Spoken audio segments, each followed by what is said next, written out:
Good afternoon. Welcome to Kenya News Update today. I'm your host, and we're diving deep into a story that's affecting households and businesses across the nation. Kenya Power has issued a significant notification. Customers should prepare for a 24-hour response time for power outages, coupled with a new wave of system-wide inspections. This announcement has sparked intense debate about the state of our national grid, our economic ambitions, and the very reliability of a service that powers our daily lives. Is this a necessary step toward modernization, or a sign of a system buckling under pressure? Over the next 12 minutes, we'll unpack the facts, the figures, and the fierce perspectives on this critical issue. Let's start with the official notification. Kenya Power, in a public statement, announced that due to extensive and necessary maintenance and inspection protocols, the standard response time for reported power outages has been extended to a full 24 hours. This isn't for major faults or natural disasters, but for routine service interruptions.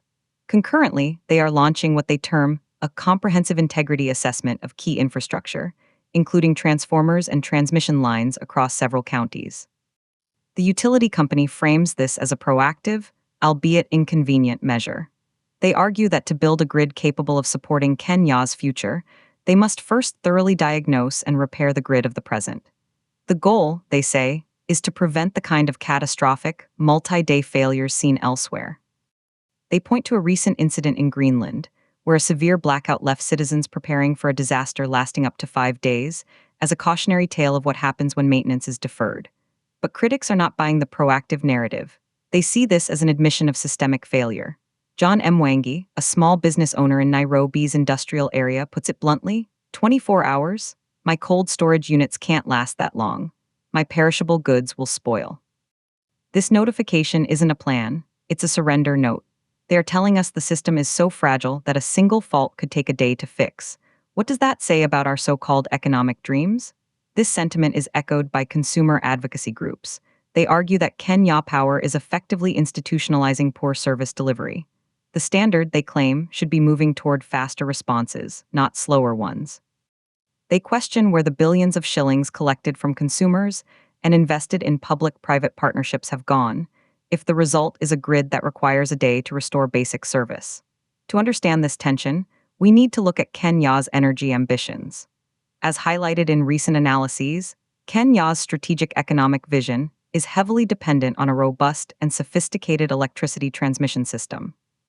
The dream is to transition into a first-world economic model, taking cues from nations like Singapore, South Korea, and Malaysia. A key pillar of this transition is generating and reliably distributing additional energy. The installed generation capacity has seen significant growth, with renewables leading the charge. Geothermal and wind power now contribute substantially to the national mix. However, the bottleneck, experts argue, is no longer just generation, it's transmission and distribution.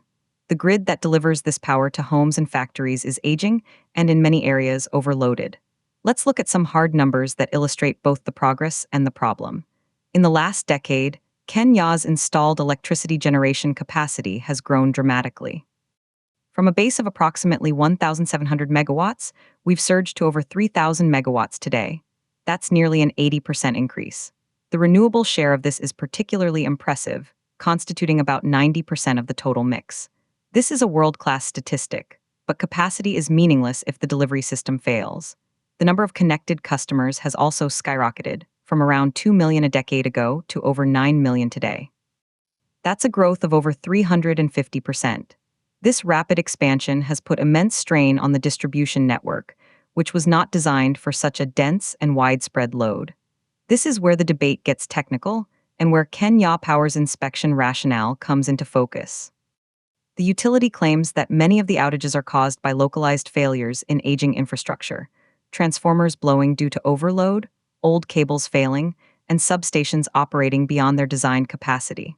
Their proposed inspection blitz aims to identify these weak points before they fail catastrophically.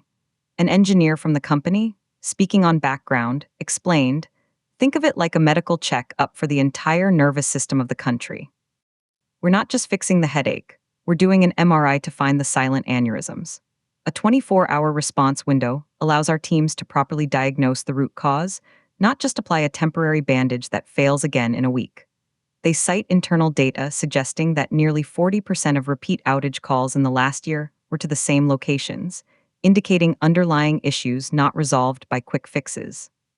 Opponents, including energy sector analysts, challenge this diagnostic approach. Dr. Aisha Akath, an energy policy expert at the University of Nairobi, argues proactive maintenance is non-negotiable, but announcing a blanket 24-hour response is a policy failure, not an engineering solution. It shows a lack of contingency planning and resource allocation. Where are the rapid response teams? Where is the smart grid technology that can isolate faults automatically? Other nations are deploying artificial intelligence to manage grids. We're telling citizens to be patient for a day. She references initiatives like the one in Rwanda, where AI-powered technology is being tested in health clinics to improve services. The innovation is there, she says, but it's not being applied to our core utilities with the urgency required. The financial dimension adds another layer of complexity. Kenya Power operates in a challenging environment. It purchases power from independent producers at agreed rates and sells it to consumers. The gap between these, the tariff, is a constant political battleground.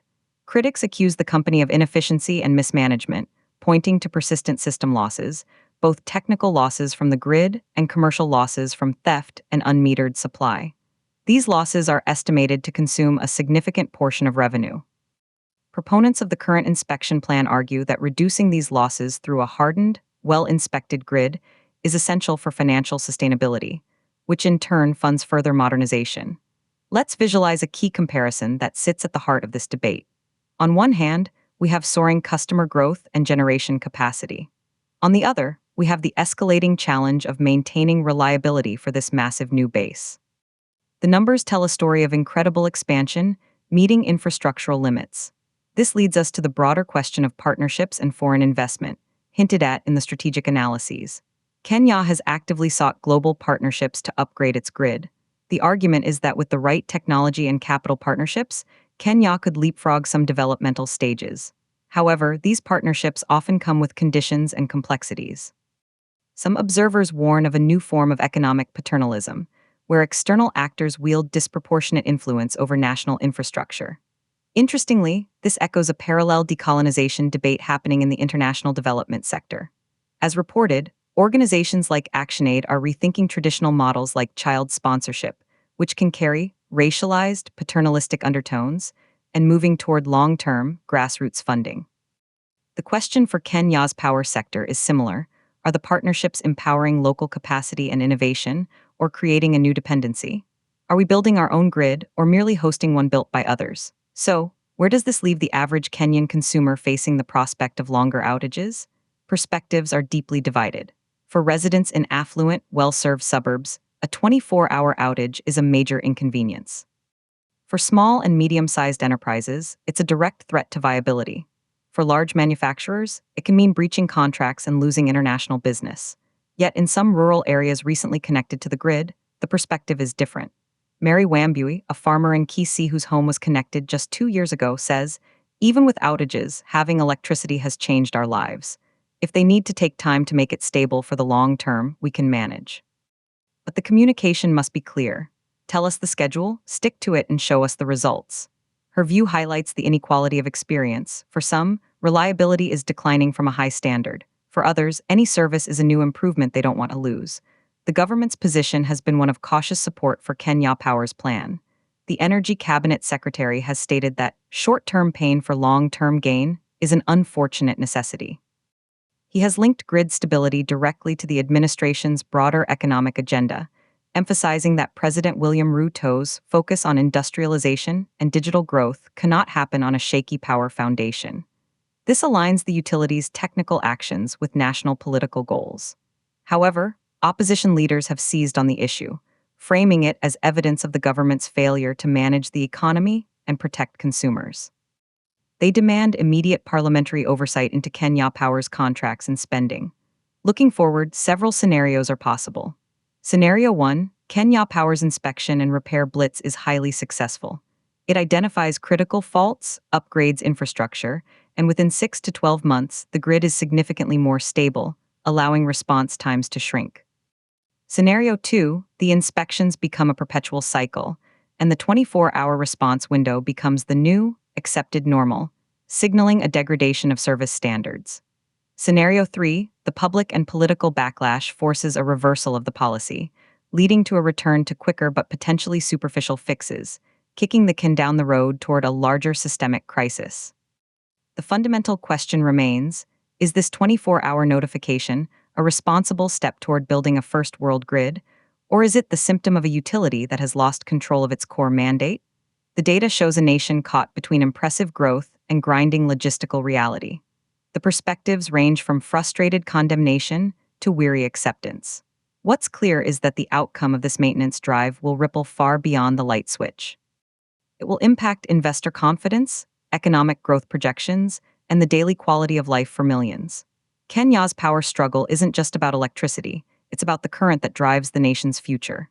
The next few months will be a critical test of whether the system can bear the load of its own ambitions. For Kenya News Update today, this has been a deep dive into the wires and the debates powering our nation. Subscribe to Kenya News Update today for more in-depth reporting.